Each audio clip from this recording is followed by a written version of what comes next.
আসসালামু আলাইকুম রহমতুল্লাহ। অবাধ্য কারো মাথায় হাত রেখে বা কপালে হাত রেখে, অবাধ্য যে কেউ যদি অবাধ্য হয় তার কপালে এভাবে হাত রেখে আল্লাহ সুবহানাহু ওয়া তাআলার একটি ইসিম পড়লেই সে আল্লাহ পাক রব্বুল আলামিনের ইচ্ছায় সে বাধ্য হয়ে যাবে।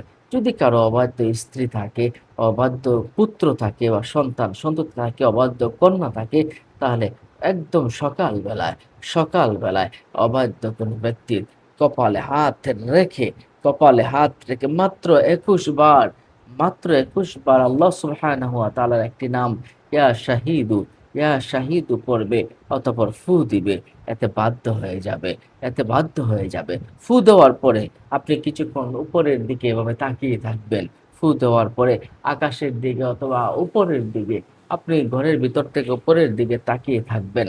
ইনশাআল্লাহ আল্লাহ সুবহানাহু ওয়া তাআলা আপনার এই নামের উসিলায়, হয়তো ইয়া শাহিদু নামের উসিলায়, আল্লাহ সুবহানাহু ওয়া তাআলা আপনার অবাধ্য সন্তানকে বাধ্য করবেন, অবাধ্য স্ত্রীকে বাধ্য করবেন।